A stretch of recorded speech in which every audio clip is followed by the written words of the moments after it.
अब एपिसोड 8 की शुरुआत में जब चुनियो अपने रूम में पहुंचती है तो तब तक क्विंग सो चुकी थी, या फिर मैं ये कहूँ कि क्विंग चुनियो के सामने सोने का नाटक कर रही थी। वहीं पे दूसरी तरफ हम श्वान को देख पाते हैं जो कि किसी पर्सन से बात करने में लगा हुआ था। वो श्वान के लिए तो अननोन पर्सन था, लेकिन उसके ही थ्रू श्वान काफी सारे इन्फॉर्मेशन कलेक्ट कर रहा था। श्वान उस पर्सन से कहने लग जाता है कि मेरे ब्रेन में तो कोई भी चिप मौजूद नहीं है, इसके बावजूद भी हम गेम में एंटर कैसे कर पा रहे हैं। जिस पर वो सामने वाला पर्सन कहने लगता है कि कहीं तुम 19th फ्लोर गेम की बात तो नहीं कर रहे हो, क्योंकि इस गेम से रिलेटेड बहुत सारी कंप्लेंट्स आने में लगी हुई हैं। ये सब कुछ चल ही रहा था कि तभी इतने में चुनियो और श्वान के फोन में नोटिफिकेशन आ जाता है, यानी कि 10 सेकंड में इनका एक बार फिर से गेम शुरू होने वाला है। अब सभी लोग एक एक करके गेम में एंट्री मार जाते हैं, जहाँ पर गेम में एंट्री करते ही बू-1 तुरंत ही डुओ से कहने लगता है कि इस गेम में बहुत ज्यादा खतरा है। अगर तुम इस गेम में आउट हुई तो सच में तुम रियल लाइफ में भी कोमा में चली जाओगी, तो तुम काफी ज्यादा संभल के रहना। यहाँ पर बू-1 की ऐसी बात सुनकर चुनियो और श्वान कहने लगते हैं कि तुम्हें इस बारे में किसने बताया, जिस पर बू-1 कह देता है क्लियरली कि मुझे इस बारे में जियांग ने बताया।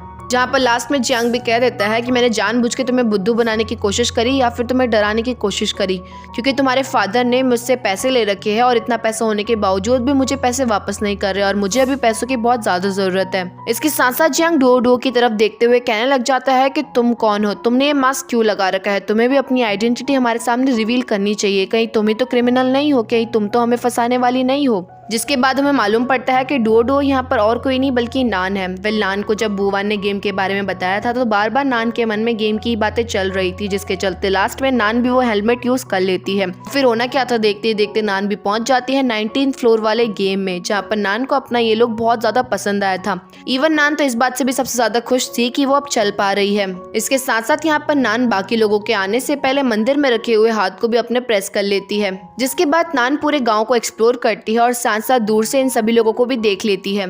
पर नान अपनी आइडेंटिटी किसी को भी नहीं बताना चाहती थी, जिसके चलते नान उनके पास नहीं जाती। और इसी बीच में घूमते घूमते अचानक से नान को एक स्वॉर्ड भी मिलती है जो कि नान की फेवरेट थी, और इसी रीजन की वजह से नान उस स्वॉर्ड को अपने पास रख लेती है। और इसके बाद नान पूरे टाइम इनका ही पीछा करने में लगी रहती है, और जब ये लोग खतरे में आते हैं तो तुरंत ही नान वहाँ पर पहुंचकर इनको सेव भी करती है। अब इसके बाद हमें एक छोटा सा क्लिप दिखाया जाता है जहाँ पर हम बिल्कुल ही सेम टू सेम हमारे सातों कैरेक्टर्स जैसे दिखने वाले लोग को देख पाते हैं, बस वो थोड़े से ज्यादा क्रीपी दिख रहे थे। और उनके साथ यहाँ पर ज़ॉम्बीज भी मौजूद थे जो कि पागलों की तरह हरकतें कर रहे थे, यानी कि वो रेडी थे लोगों को खत्म करने के लिए। पर खैर अब वापस से हम अपने मेन कैरेक्टर्स की तरफ आते हैं, जहाँ पर चुनियो, श्वान, लाओलिन और क्विंग एक डायरेक्शन की तरफ गए थे और पूरे गांव को एक्सप्लोर करते करते एक रूम में घुस जाते हैं और वहाँ पर घुसकर सारी चीजों को ध्यान से देखने लगते हैं। वहीं पे दूसरी तरफ पूरे टाइम बू-1 डुओ का पीछा करता है, जो कि डुओ को काफी ज्यादा अनोइंग भी लग रहा था। पर डुओ तो बू-1 की हीरो थी, जिसके चलते बू-1 डुओ का पीछा कर रहा था। और भले ही बू-1 डरपोक क्यों ना हो, लेकिन इसके बावजूद भी बू-1 चाहता था कि वो डुओ को खतरे में ना डाले, वो उसको प्रोटेक्ट करे। और लास्ट में हम जियांग को देख पाते हैं जो कि फटाफट से एक कमरे में जाकर छुप जाता है ताकि सारा का सारा गेम बाकी लोग लड़ ले। और लास्ट में जियांग सेफली अपने रियल वर्ल्ड में पहुंच जाएगा। अभी तक तो सन्नाटा छा रहा था, लेकिन फाइनली इनका गेम शुरू हो जाता है, जहाँ पर सबसे पहले डुओ और बू-1 आपस में बात कर ही रहे थे कि तभी अचानक से उनके सामने उनकी तरह दिखने वाले दो पपेट्स आ जाते हैं। वहीं पे दूसरी तरफ चुनियो, श्वान, लाओलिन और क्विंग थोड़ी सी हलचल की आवाज सुनते हैं, जिसके चलते वो तुरंत ही ऊपर वाले फ्लोर में पहुंच जाते हैं। पर ऊपर वाले फ्लोर में पहुंचने के बाद वो लोग देख पाते हैं कि ठीक बाहर जो है उनकी तरह दिखने वाले 4 पपेट्स मौजूद है। इवन उन पपेट्स ने उनको भी देख लिया था। और वहीं पे दूसरी तरफ बेचारा जियांग, जहाँ पर जियांग तो अकेले गया हुआ था, और इवन जो है जियांग जैसी हलचल की आवाज सुनता है तो एक टेबल के नीचे छुप भी जाता है, जहाँ पर देखते ही देखते जियांग के रूम को बहुत सारे ज़ॉम्बीज आकर तोड़ देते हैं और फटाफट से चारों तरफ स्प्रेड भी हो जाते हैं। यहाँ पर जियांग को लगने लगता है कि फाइनली वो बच चुका है, सारे के सारे ज़ॉम्बीज यहाँ से जा चुके हैं। लेकिन तभी अचानक से जियांग की तरह दिखने वाला पपेट वहाँ पर आकर टेबल के नीचे झाँकता है, क्योंकि उसने फाइनली जियांग को देख लिया था। यहाँ पर देखा जाए तो डुओ, बू-1 और जियांग के पास इतना ज्यादा खतरा नहीं था, लेकिन वहीं पे चुनियो, श्वान, लाओलिन और क्विंग के सामने तो बहुत ज्यादा खतरा आ गया था,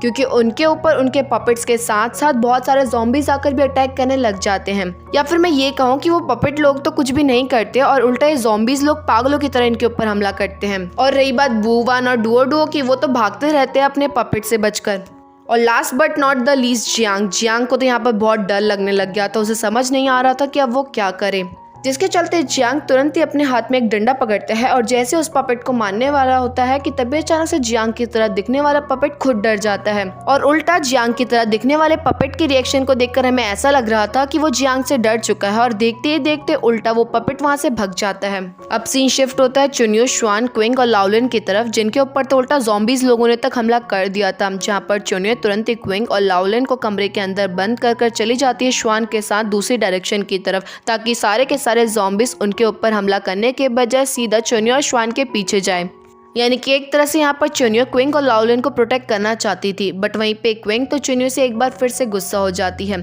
क्विंग को लगने लगता है कि इस बार भी चुन्यू श्वान के साथ गई है, यानी कि स्टिल अभी भी चुन्यू यही मानती है कि क्विंग थोड़ी कमजोर है। वेल इस चीज़ को लाओलिन भी नोटिस कर लेता है और क्विंग से कहने लगता है कि क्या तुम स्टिल चुन्यू से गुस्सा हो, बट तुम्हें चुन्यू से गुस्सा होने की जरूरत नहीं है, चुन्यू ने कुछ गलती नहीं करी है। चुन्यू ने तो तुम्हें डब्बे के अंदर ये सोच के डाला होगा ताकि तुम डब्बे के अंदर रहकर सेफ हो सको, क्योंकि एक्चुअली में तो बाहर सबसे ज्यादा खतरा था, हम तो इवन मरने वाले थे, लेकिन सही टाइम पर वहाँ पर डुओ आकर हमें बचा ली। तो एक तरह से तुम्हारे लिए काफी अच्छा हुआ, अगर तुम बाहर रहती तो हम तुम्हें प्रोटेक्ट भी नहीं कर पाते, ना ही इवन चुन्यू तुम्हें प्रोटेक्ट कर पाती, जिसके चलते चुन्यू सिर्फ और सिर्फ रहती टेंशन में, तुम्हारी फिक्र में रहती। वेल ये बात सुन क्विंग लाओलिन से कहने लगती है कि चलो मैं मान लेती हूँ कि चुन्यू को मेरी फिक्र थी और इसी रीजन की वजह से उसने मुझे डब्बे के अंदर डाला, लेकिन स्टिल मैं अभी भी ऐसा फील करती हूँ कि मैं चुन्यू को ढंग से नहीं समझ पाई, क्योंकि जब हम लोग स्कूल में थे और हम लोगों का एग्जाम होता था तो मैं नोटिस करती थी कि चुन्यू हमेशा टीचर को अपना ब्लैंक पेपर पकड़ाती है, पर जब मैं चुन्यू के रफ पेपर को देखती थी तो उसमें चुन्यू ने सारे के सारे सवालों के जवाब बिल्कुल ही सही लिखे होते हैं,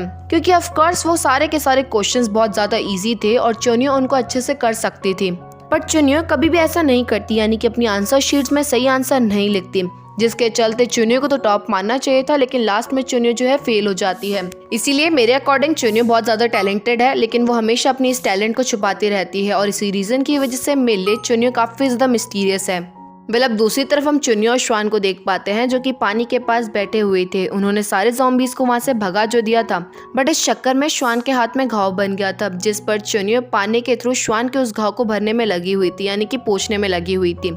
जहाँ पर जब चुन्यू श्वान के घाव में पानी से साफ कर रही थी तो उस टाइम पर श्वान का सिर्फ और सिर्फ ध्यान था चुन्यू के ऊपर। इवन यहाँ पर श्वान चुन्यू से कहने लगता है कि तुम्हें मालूम है बचपन में मेरी एक फ्रेंड थी, वो काफी ज्यादा ब्रेव थी और काफी ज्यादा खुश रहने वाली पर्सनैलिटी की थी। एक बार हम दोनों मिलकर पतंग उड़ा रहे थे, जहाँ पर पतंग कटते ही सबसे पहले वही थी जो कि भाग के जाती है उस पतंग को वापस से लेने के लिए।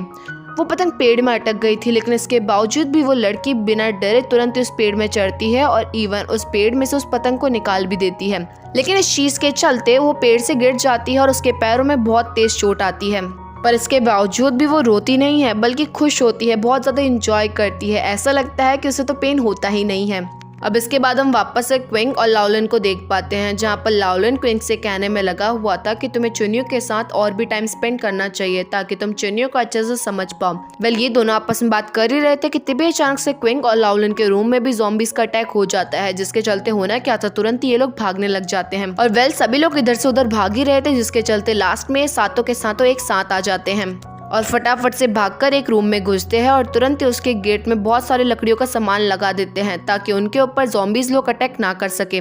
और वो इतनी तेज पुश करने में लगे हुए थे, जिसके चलते काफी मुश्किल से ये लोग गेट को बंद करने में कामयाब हो रहे थे। वेल यहाँ पर इनके 5 लोग तो गेट पे खड़े हो जाते हैं उन ज़ॉम्बीज को अंदर आने से रोकने के लिए। वहीं पे चुन्यू और श्वान पूरे रूम की तलाशी लेते हैं ताकि एटलीस्ट उन्हें कुछ तो ऐसा दिखे जिसके थ्रू वो इन ज़ॉम्बीज लोगों को खत्म कर पाए। काफी देर तक तलाशी लेने के बाद इन्हें एक पेपर दिखाई देता है, लेकिन उस पेपर को देखकर इन्हें कुछ भी समझ नहीं आ रहा था और वहीं पे ज़ॉम्बीज का अटैक इतना ज्यादा हो गया था, जिसके चलते इवन वो 5 लोग भी उस गेट को हैंडल नहीं कर पा रहे थे, जिसके चलते जैसे ये ज़ॉम्बीज लोग काफी तेजी से इस गेट को तोड़ते हैं, जिसके बाद तुरंत ये सातों लोग ऊपर की तरफ भागते हैं ऊपर रूम में छुपने के लिए। वेल ऊपर रूम में पहुंचने के बाद ये लोग काफी ज्यादा डर जाते हैं, इन्हें समझ नहीं आ रहा होता कि अब वो लोग यहाँ से कैसे बचे। और इवन इस बीच में क्विंग भी नोटिस करती है कि उनके साथ तो चुन्यू है ही नहीं और इस रीजन की वजह से क्विंग को डर लगने लग जाती है कि कहीं चुन्यू नीचे अकेली तो नहीं रह गई, अदरवाइज चुन्यू के ऊपर सारे ज़ॉम्बीज लोग अटैक कर देंगे। पर बाहर इतना ज्यादा खतरा था जिसके चलते इवन ये लोग बाहर जाकर चुन्यू को वापस से लेके भी नहीं आ सकते थे और ऊपर से तो ये लोग खुद ही डरे हुए थे। इनको डर था कि कुछ ही देर में ज़ॉम्बीज लोग ऊपर आकर इनकेस गेट को भी तोड़ने की कोशिश करेंगे